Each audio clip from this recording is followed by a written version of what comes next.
अधिकतम प्रारब्ध, दूसरे नंबर का हमारा कर्म, अगर हमने बहुत बेकार कर्म है, हमारे बहुत तकलीफ है, बहुत कष्ट है, बहुत दुख है, शिव महापुराण की कथा कहती है कि सदगुरु की शरण चले जाओ। संत महात्मा जोगी सन्यासी तपस्वी साधक उपासक कोई सदगुरु के पास जाकर निवेदन करो तो कुछ हमारे पूर्व का करा हुआ पाप कटना प्रारंभ हो जाएगा। हमारा पुराना पाप धीरे धीरे कटे। सत्कर्म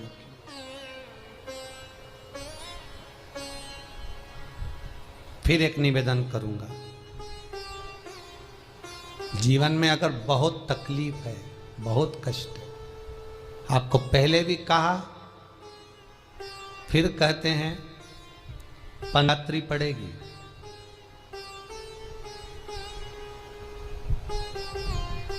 जो माघ महीने में शिवरात्रि पड़ती है उससे भी प्रबल शिवरात्रि 19 वर्ष के 2 बार गैप करने के बाद 183 वर्ष के बाद आएगा, और 183 वर्ष के बाद फिर इसमें की शिवरात्रि प्राप्त होगी। और 183 वर्ष किसने देखे? कौन ने देखे? और निवेदन करूंगा, अगर जिंदगी में थोड़ी सी तकलीफ है, दुख है, कष्ट है, परेशानी है, तो उस शिवरात्रि को हाथ से मत जाने दो। वाली शिवरात्रि को आपको पहले भी कहा कि क्या क्या वस्तु भगवान शंकर को हम रात्रि के समय पर चढ़ा दें जिससे हमारा रोग समाप्त हो जाए, हमारी बीमारी समाप्त हो जाए, हमारे जीवन में सुख समृद्धि लक्ष्मी आ जाए। वो समर्पण का भाव। और शिवरात्रि आने में देरी है और आपके जीवन में बहुत कष्ट है, बहुत कष्ट। महाराज 5 कमलगट्टे, 5 बेलपत्र तांबे के लोटे में जल भरकर रख लीजिए। सीधे हाथ पर उस कलश को रखो जिसमें 5 कमलगट्टे और 5 बेलपत्र रखिए। श्री शिवाय नमस्तुभ्यम शिव महापुराण का मूल मंत्र है, जैसे भागवत का मूल मंत्र है ओम नमो भगवते वासुदेवाय। शिव महापुराण का मूल मंत्र है श्री शिवाय नमस्तुभ्यम। इस मंत्र का 5 बार स्मरण कर कर आपको जो तकलीफ है उसको हृदय चित्त से धरकर मस्तक से कलश को लगाकर किसी एकांतेश्वर महादेव पर, एकांतेश्वर महादेव मतलब अपने गांव से, नगर से, शहर से जो बाहर खेड़े में हो, बिल्कुल बाहर, जिस शिवलिंग पर कोई पूजन करने ना जाता हो, एकांत में बैठे हो, जंगल में बैठे हो, कहीं किसी वृक्ष के नीचे विराजमान हो, ऐसे एकांतेश्वर महादेव पर अपनी कामना कर कर वो जल समर्पित कर दो। 1 बेलपत्र, 1 कमलगट्टा उठाकर अपने घर पर लेकर आ जाओ। जो तकलीफ बहुत ज़्यादा हो रही है 5 दिन में आपको मालूम पड़ जाएगा, 5 दिन में अंतर आ जाएगा। शिव का अनुमोदन करो, शंकर का स्मरण करो। महाराज ये अश्विन का जो अधिक मास है 183 वर्ष के बाद वापिस आएगा। योग, ये योग पहले मिल जाता 19 वर्ष में, पर अब मिलेगा 183 वर्ष के।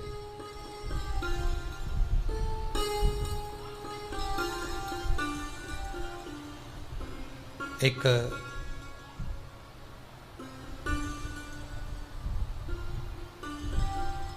किन्हीं माता जी का एक प्रश्न था, वो ध्यान में नहीं आ रहा है वो कहाँ से थी, कि उन्होंने एक प्रश्न किया था, व्हाट्सएप पर लिखा हुआ आया था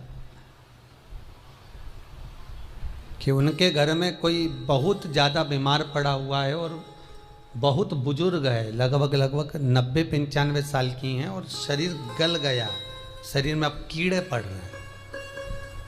सिस्टर को बुलाते हैं, डॉक्टर को बुलाते हैं, तब उनको साफ करते हैं, शरीर इतना गल चुका है। उसके लिए क्या करना चाहिए? एक निवेदन करूंगा, एक भगोनी में गेहूं रख लीजिए, एक पात्र में गेहूं, जो बहुत बुजुर्ग हो चुकी हैं, कीड़े पड़ रहे हैं शरीर में, आपने एकादशी दे दी, गीता जी करवा दी, पाठ करवा दिया, गौदान करवा दिया, मोक्ष करवा दिया, सब कुछ करवा दिया, तो भी मुक्ति नहीं मिल रही है, तो पात्र में गेहूं रखकर उन माता जी की सीधे हाथ की 3 उंगलियां उस गेहूं में डालकर उनका नाम और गोत्र बोलकर वो गेहूं गाय को खिला दीजिए।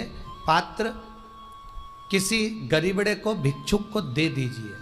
महाराज 3 या 4 दिन में मोक्ष प्राप्त हो जाता है। इतनी अगर भोग रही हैं तो कर सकती, इतना कष्ट अगर भोग रही हैं कि शरीर गल चुका है, कीड़े पड़ रहे हैं शरीर के अंदर और सारी खाल टपक टपक कर गिर रही है, तो उनकी मुक्ति हो, उनका मोक्ष हो। आज माता जी कह रही थी कि हमने गीता जी सुना दी, पाठ कर दिया, सब कुछ कर दिया, गौदान करा दिया, सब करा दिया, पर मुक्ति नहीं। शिव का हो, शंकर को, मेरे बाबा विश्वनाथ का स्मरण करो, मिलेगा। फिर निवेदन करूंगा, ब्रह्मा ब्रह्मलोक में रहते हैं, भगवान विष्णु बैकुंठ में रहते हैं। मृत्यु लोक का अगर कोई देव है तो वो महादेव है। पृथ्वी का अगर कोई देवता है तो वो देव अधिदेव महादेव है। पर हमारी आदत है, हम पड़ोस की काकी आती है तो उसको प्रणाम करते हैं, मासी सास आती है तो उसको नमन करते हैं, चाची सास आती है तो उसको नमन करते हैं, और घर में सास बैठी रहती है उसको कभी नमन नहीं करते। आदत है ना हमारी। दूसरों को तो हम प्रणाम कर लेंगे पर घर की सास को नमन नहीं कर पाते। उसी तरह हम भगवान विष्णु का स्मरण कर रहे हैं, ब्रह्मा का स्मरण कर रहे हैं, सारे 33 कोटि देवताओं का स्मरण कर रहे हैं, पर भूलोक का इस देव अधिदेव महादेव का हम कितना स्मरण कर रहे हैं। हम तो भगवान शंकर के मंदिर में भी जाते हैं तो छल करते हैं। गए मंदिर में, वहां का लोटा उठा लिया, पानी भर लिया, शंकर जी को चढ़ा दिया, लोटा दूसरे का, पानी दूसरे का, मंदिर भी दूसरे का, पानी चढ़ा दिया बस। और इतनी सात्वित्ववान सिर पे पल्लू मल्लू रे कि ऐसे पानी चढ़ाए। शंकर भगवान भी सोचे काय को नौटंकी करे रे, काय को नाटक करे। पानी दूसरे का, लोटा दूसरे का, शंकर जी पे चढ़ा रही। अगर शंकर को जल चढ़ाना है तो घर से लेकर जा, लोटा भी घर से लेकर जा। और अगर मंदिर का पानी लिया है, मंदिर का लोटा लिया है तो 1 रुपये लोटे का किराया, और 1 रुपये जो लाइट जली, पानी भरा जिस पुजारी ने, उसका 2 रुपया दान पेटी में डाल, तब जाकर तू शंकर को पानी चढ़ाएगी, तब शंकर उस जल को स्वीकार करता है। किसी की लगी लगाई थाली मिल जाए पूजन की और तुम सिर पे पल्लू लेके कुंकू चावल रोली बोली सब चढ़ा दो, और बेचारी वो बाद में आए तो देखे तो यहाँ सब साफ, तो क्या भगवान स्वीकार करेगा? भगवान ऐसा स्वीकार नहीं करे। फिर निवेदन है, बरसाती मेंढक मत बनो रे, अच्छे से सेवा करो, थोड़ी करो पर अच्छी करो, घर से पानी लेकर जाओ।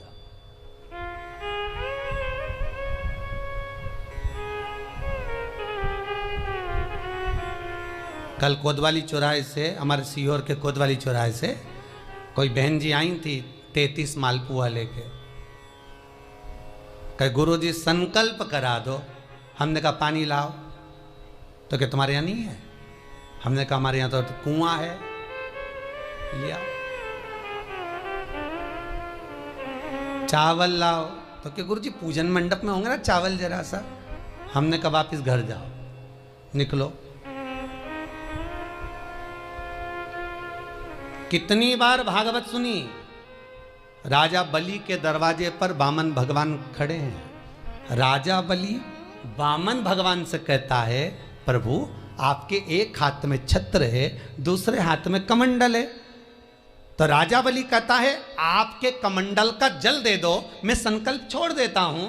वामन भगवान कहते हैं राजन, अगर मेरे कमंडल का जल लेकर तू संकल्प छोड़ेगा तो वो संकल्प मान्य नहीं होगा, तुझे स्वीकृत नहीं होगा। किसी की लगी लगाई थाली में से कुंकू चावल चढ़ा दोगे तो कुछ मिलना है क्या? अरे बोलो तो। विष्णु पुराण में तो यहां तक लिखा है कि किसी का लगा हुआ दिया, किसी का दिया मंदिर के अंदर रखा था, तुमने अपना डब्बा खोलकर बत्ती निकालकर उसके दिए में रखकर जला दी और सोच रही है कि मैंने खूब बड़ा काम कर दिया, तो उसका तो फल ही नहीं मिला। विष्णु पुराण कह रही है खुद का दिया, खुद की बाती, खुद का दीप अगर जलाती तो फल मिलता। किसी मंदिर में तुम रोज डब्बी लेकर जाओ, बत्ती लेकर जाओ, मना नहीं है, पर उस मंदिर में पहले से 5 दिए, 7 दिए, 11 दिए तुम रख कर आओ तो जलाओ। दूसरे के रखे हुए दिए में 50 बार बाती जला कर आना, उसका कोई फल नहीं मिलने वाला, उसका कोई फल नहीं हमारा।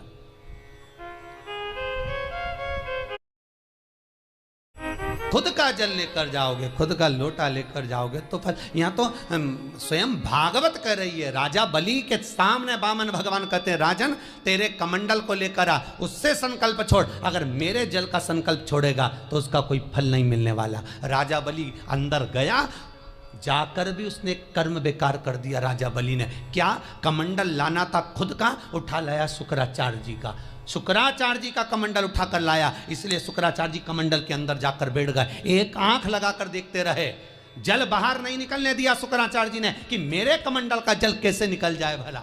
फिर भी राजा नहीं माना, तब एक कुसा खींचकर उसकी टोंटी में दी तो शुक्राचार्य जी की आंख फूट गई। शुक्राचार्य जी ने कहा राजा बलि तू जान नहीं पाया, मेरे कमंडल का जल लेकर गया और मेरी आंख फूटी है, मैं तुझे श्राप देता हूं कि तू सत्ता से विहीन हो जाएगा। राजा बलि की पूरी सत्ता चली गई, पूरी सत्ता मात्र कमंडल के जल के कारण चली गई। तो आप अगर दान करने जा रहे हो, आप कन्या दान करने जा रहे हो, आप गौ दान करने जा रहे हो, आप वस्त्र दान करने जा रहे हो, आप मालपुए का दान करने जा रहे हो, आप स्वर्ण दान करने जा रहे हो, तो जल चावल आपका होना चाहिए, संकल्प आपका होना चाहिए, दूसरे का नहीं। इसलिए नैमिषारण्य में जो 108 शिव महापुराण की पोथी बिठाई, तो वहां जो संकल्प छूटा आपके घरों में छुड़वाया है, घर के अंदर। और 15 अक्टूबर को जो शिवरात्रि का उत्सव रात्रि को 9:20 से 10:20 पर इसी टीवी चैनल पर जो हम कराएंगे, उसका संकल्प आप अपने घर में बैठकर छोड़ना, यहां नहीं, अपने घर में। और अगर कोई यहां आता भी है तो साथ में पानी की बोतल लाओ, चावल लाओ, पूजा की थाली लाओ, फिर बैठो। अपना संकल्प अपना होना चाहिए, उसका फल हजारों गुना प्राप्त होता है। दूसरे का जल, दूसरे का चावल स्वीकार कर लिया, उससे फल की कामना नहीं है, हमारा मिलता नहीं। फिर भले 4 घंटे तक तुम ढोलक बजा बजा के गाओ, तांबा का हंडा में तातो धरा पानी, और नींद आए भोला नवा के रहूंगी, भोले को अपना बना के रहूंगी। शंकर भगवान जी बोले पूरी रात गाए तो भी नहीं आऊं मैं, तो गाय को है भोलेनाथ। शिव को मनाने के लिए आडंबर की जरूरत नहीं है, शंकर को मनाने के लिए बहुत साधना करने की भी जरूरत नहीं है। शंकर तो कहते हैं 3 बार ताली बजा दो, बम बम बोल दो, उतने में भी राजी हूं। पानी नी भी चढ़ाए चलेगा, ताली नी भी बजाए चलेगा, बम बम नी भी बोला चलेगा। शंकर का शिव महापुराण की कथा कहती है इतना भी ना बने तो मेरे मंदिर के सामने से निकल कर चले जा, उतने में भी कल्याण कर दूंगा। ये भी ना बने तो मेरे मंदिर का शिखर देख ले, शिखर दर्शनम सर्व पाप नाशनम, मात्र शिखर का दर्शन कर लेने पर भी मैं तेरे पाप छिन्न कर देता हूं, समाप्त कर देता हूं, तेरी जिंदगी खुशियों से भर। शिव करें उतने में भी संतुष्टि है।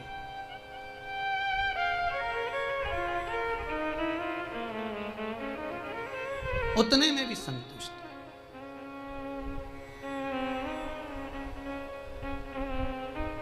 शंकर का अनुमोदन करने वाला, शिव का स्मरण करने वाला है। तो अगर मालूम पड़े प्रारब्ध के कारण, कोई कर्म के कारण हमें मिल भी रहा है, तो वो समाप्त होगा, वो मिटेगा। और बाबा से कहते रहना ना, भोला सब दुख काटो मारा, बाबा बस कृपा कर कर मेरे दुखों को काटिए। बाबा बोले शिव उस बुजुर्ग से कहते हैं तुम्हें कर्म का भोग भोगना पड़ेगा। बाबा ये कर्म का भोग मनुष्य क्यों भोगता है? शंकर कहते हैं पूर्व में जो कर कर आए हो उसके अनुसार फल मिलता है।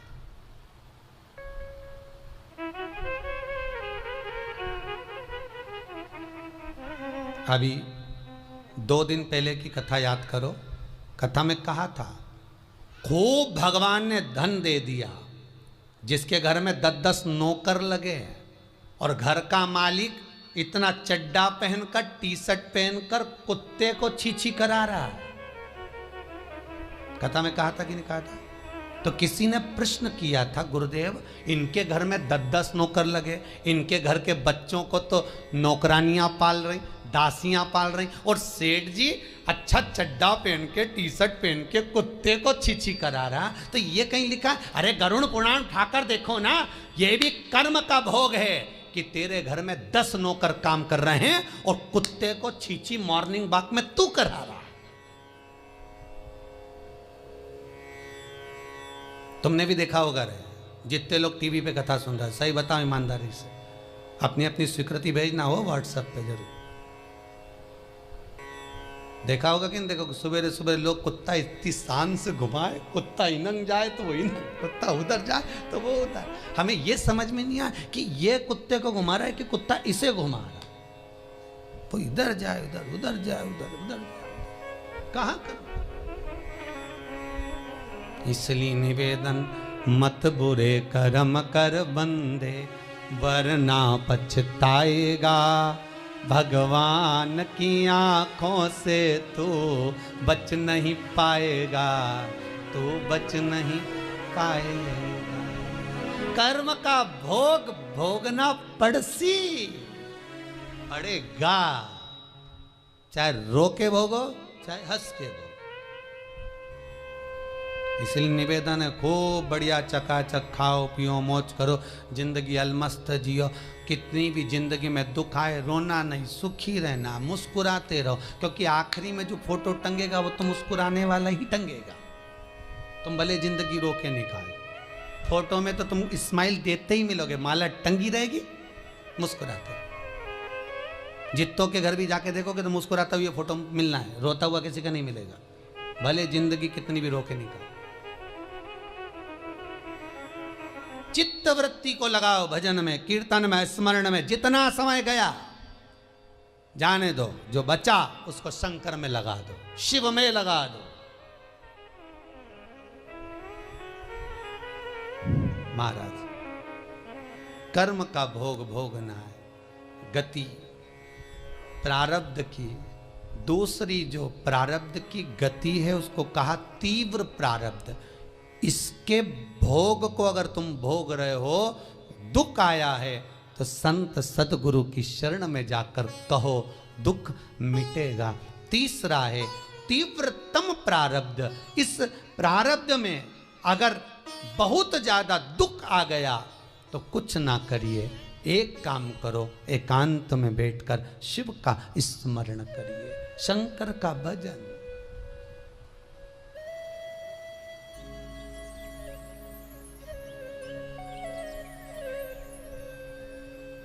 बटकेश्वर महादेव और पिपलेश्वर महादेव,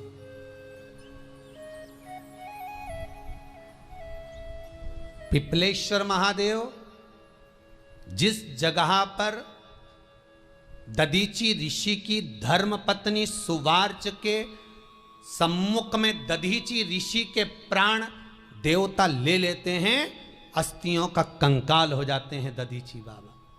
उनकी धर्म पत्नी रोती हुई अपने पेट पर पत्थर मारती है गर्भ को नष्ट करने के लिए। वहाँ शंकर भगवान प्रकट होते हैं पीपल के पेड़ के नीचे। शिव जी का नाम पिपलेश्वर महादेव हुआ। जो बालक पीपल के पेड़ के नीचे जन्मा उसका नाम पिपलाद हुआ।